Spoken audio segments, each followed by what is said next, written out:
హైదరాబాద్కి 20 కిలోమీటర్ల దూరంలో ఉన్న హిమాయత్ సాగర్ గేట్లు మళ్ళా ఎత్తిండ్రు. మొన్నటిదాకా కొట్టిన వానలకు 3 గేట్లు ఎత్తి కింది బాదుకు నీళ్లు ఇడిచిపెడుతుండ్రు అన్నారు.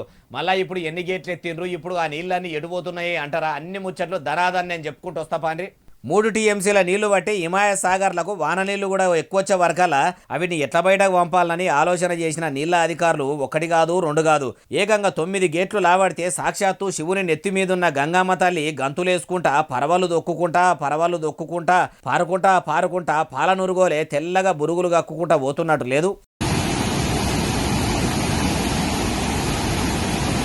ఏం వానలు వానలు దంచి కొడితే ఒక హిమాయత్ సాగర్ ఒకటే కాదు, రాష్ట్రంలో ఉన్న అన్ని చెర్లు కుంటలు మత్తలు దుంకుతున్నాయి. వాగులు వంకలు ఒర్రెలు వంపులు అలుగులు ఎల్లుతున్నాయి. ఎటు చూసినా నీళ్లే నీళ్లు. కొన్ని ఊర్లకైతే రాకపోకలే బంద్ అయినాయి, కొన్ని ఊర్లు అయితే మునిగిపోయినాయి, పట్టణంలోనైతే ఇండ్లే మునిగిపోయినాయి. వానలు ఎక్కువచ్చి రోడ్లు కూడా పొంగి పొర్లుకుంటా కయ్యలు కోస్తుండే వరకాల ఖుద్దు సర్కారే బడులకు సెరువులు ఇచ్చిందంటే ఏ తీరుగా వరదలు పొంగుతున్నాయో అర్థం చేసుకోవచ్చు. చూస్తుండే కదా ప్రజలారా, నీళ్లు తక్కువ పోతున్నాయి, గివి మమ్మల్ని ఏం చేస్తాయి, పెద్ద కాలువలే దాటినామని రిస్క్ తీసుకోకుండ్రి. ఎప్పుడు ఏ వరద ఎక్కువ అయ్యేది తెలియదు, తక్కువ అయ్యేది తెలియదు అంటుర్రు ఈ ముచ్చటిన్నోళ్ళు.